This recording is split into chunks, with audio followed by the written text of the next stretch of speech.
What up, chooms? Welcome back to the channel. Today, we're diving into the latest updates on InZoi. The ambitious life sim is shaping up to be something truly special. If you've been following along, you know about Kjun's Concerns, a series where Kjun Kim, InZoi's producer and director, shares the challenges and decisions shaping the game. From how fast time flows to the realism of crime mechanics, we're breaking down all the concerns Kjun has posted so far, giving you my take on what they mean for the game, and for us, the players. And don't worry, I'll keep making videos like this until InZoi hits early access on March 28th, 2025, and beyond. So buckle up, chooms, because we've got a lot to cover. Let's get started. Concern number 1. How long should a day last? How long should a single in-game day last? This isn't just a minor detail, it's a core piece of the experience, shaping everything from how we interact with Zoes to how immersive the game feels. Kjun and the dev team landed on 96 minutes per day, but they've opened the floor to feedback. So let's break this down, look at the reasoning, and I'll share my take. Of course, I want to hear your thoughts in the comments too. 1. Realistic design meets gameplay limits. Kjun's vision for InZoi is clear. Replicate real life as closely as possible. Everything is designed to feel authentic, from travel times to the size of the world. But when it comes to time, realism hits a wall. Playing a full 24-hour real-time day isn't feasible or fun for anyone. So the dev team settled on 96 minutes as the sweet spot. It's enough time for Zoes to complete daily tasks like waking up, eating, and commuting without feeling rushed. It also allows players to soak in the Korea-inspired city of Dawon and interact with its many layers of gameplay. 2. The trade-off. But let's talk about the flip side. At 96 minutes per day, the game slows down significantly. For context, it would take 96 actual hours for a newborn Zoe to turn 60 without fast-forwarding. Even with the 5x speed option, that's still over 19 hours. That's a serious commitment for a simulation game, and not everyone has that kind of time to invest. Kjun acknowledges the challenge, but the question remains, is 96 minutes too long? Should the team speed things up or introduce more fast-forward options? Or maybe there's a more creative solution waiting to be discovered. My thoughts. I think 96 minutes sounds perfectly fine. Life simulation players are usually in it for the long haul, and I'd expect InZoi to follow that tradition. I don't expect to wrap up a character's life in one sitting when I start a life sim. The extended day length is consistent with the genre's appeal for immersion and storytelling. That said, there's room for flexibility to cater to different playstyles. Adding cheats or perks like the Sims' Steel Bladder could be a great way to give players control. For instance, impatient players could instantly age up a Zoe without disrupting the experience for those who enjoy the slower pace. It's a win-win solution that keeps everyone happy. Concern number 2, auto-drive or player-driven cars. Kjun and the development team faced a tough decision when designing how cars function in InZoi. The question was simple: should players manually drive their cars to destinations, or should the cars automatically drive themselves? Ultimately, they decided to prioritize the auto-drive option, and here's why. 1. The problem with manual driving. The team wanted to keep the world of InZoi scaled to realistic proportions, including roads. While this makes the world immersive, it creates challenges for manual driving. The roads are narrow, limiting freedom and speed, so you wouldn't get the same thrill as driving in a game like GTA. On top of that, the team felt manual driving might become repetitive, especially for players who don't enjoy driving in real life, like Kjun. Let's be honest, driving to work every day might be realistic, but it's not exactly fun. Finally, optimizing the game for manual driving would have required significant resources, which meant sacrifices elsewhere in the game. By focusing on auto-driving, the team could create a smoother, more cohesive experience overall. 2. Features to enhance auto-driving. To make up for the lack of manual driving, the devs are implementing features to keep cars engaging. Players will be able to wash and repair their cars, listen to music while driving, roll down windows to interact with other Zoes on the street. These additions aim to make cars feel like a meaningful part of the game, even without the hands-on control. My thoughts. I think the team made the right call here. Manual driving would be cool in theory, but in practice, it might get tedious, especially if the driving mechanics couldn't match the freedom or excitement of other games like GTA. The auto drive option feels like a solid compromise that keeps the focus on what InZoi does best: life simulation. However, I'd have loved to see a minigame mechanic tied to cars.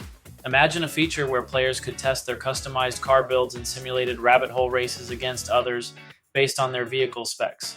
It could include a quick cutscene to show the start and finish, with the winners unlocking new customizations and features. Think Midnight Club but simplified. Just enough to add some depth and competition without being too resource intensive. Concern number 3, unlimited floors or functional frames. Kjun and the InZoi team are tackling a critical question for players who love building and designing their dream homes. Should houses have an upper limit on the number of floors, or should players have the freedom to build as high as they want, even at the cost of performance? 1. The case for a 4-floor limit. Currently, the team has capped the number of floors a house can have at 4. This decision wasn't made lightly. Adding more floors means adding hundreds of furniture pieces, which can take a toll on performance, especially on lower-end computers.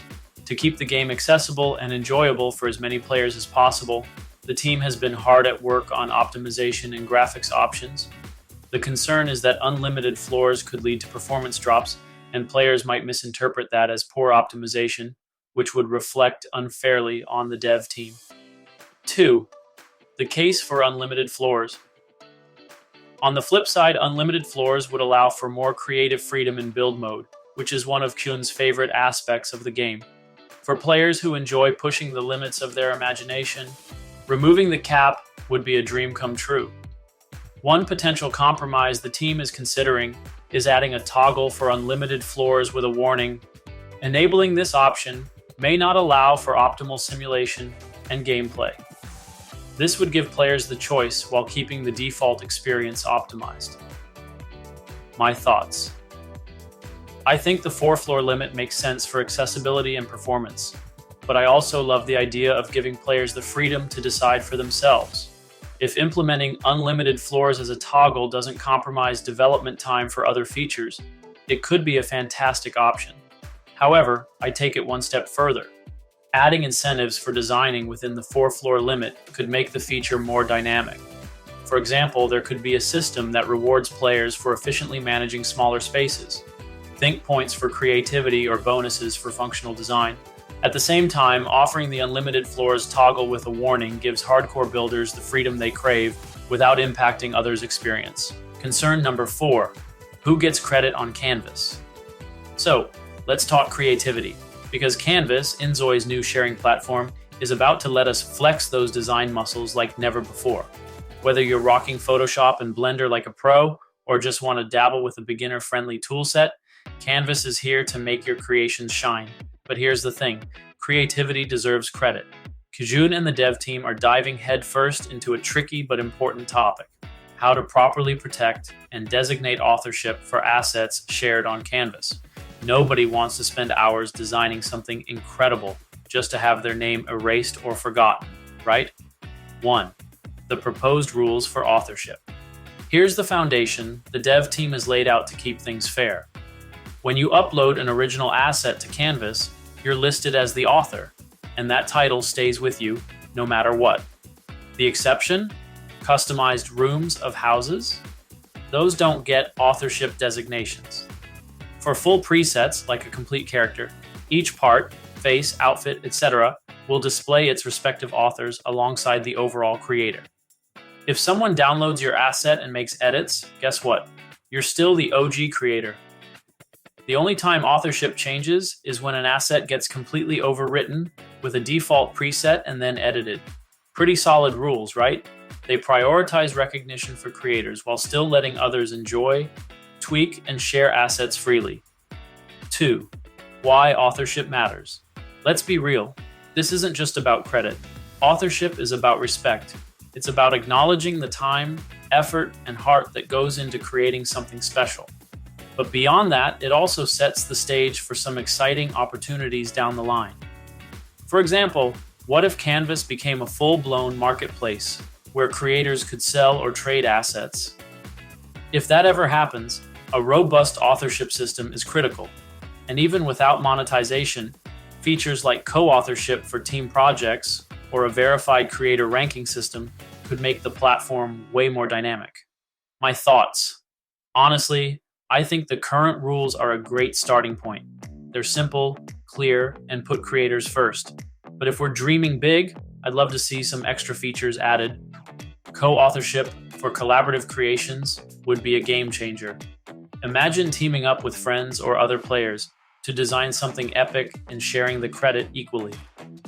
A ranking or verified system for top-tier creators could incentivize high-quality work and add a sense of achievement. And hey, if Canvas ever became a marketplace, game over. That would take player creativity to a whole new level. Concern number 5, name order, first last or last first. Alright, next up we're tackling a deceptively simple but surprisingly nuanced topic, name order or naming conventions. Sounds easy, right? But for Kjun and the dev team, deciding between first last or last first name formats turned into a full-blown cultural and logistical puzzle. Let's break it down and see how they landed on their solution. The name order dilemma.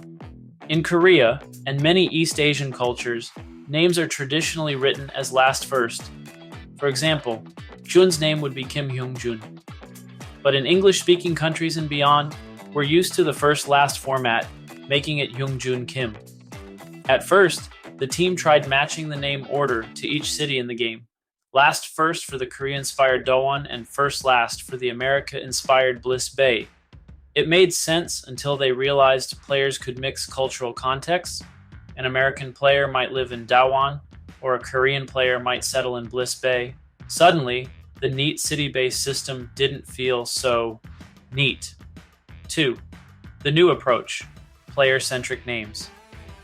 To solve this, the team made a simple but elegant shift, letting you decide. Now, name order is tied to your language settings. If your game language is set to English, names will appear in the first-last format.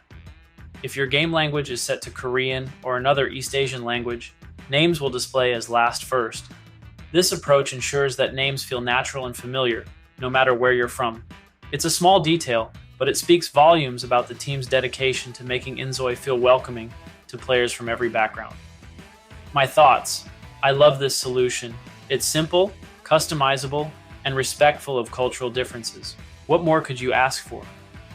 Honestly, I think this kind of attention to detail is part of what makes InZoi such an exciting project. That said, I'd love to see an optional toggle for name order in case players want to experience something outside their default settings. For example, an English-speaking player might want to see names in the last first format while exploring Dowon to better connect with the city's culture. It'd be a neat way to give players even more control. And that's it for this breakdown of Kjun's concerns. It's clear InZoi is shaping up to be a game that pushes boundaries while staying rooted in player collaboration. As always, let me know your thoughts in the comments. Which feature are you most excited about? What would you tweak? And don't forget, I'll keep covering Kjun's concerns and other updates all the way to early access and beyond. If you enjoyed this video, hit like, sub to the channel, and share it with your crew. Until next time, stay real, chooms, and game on.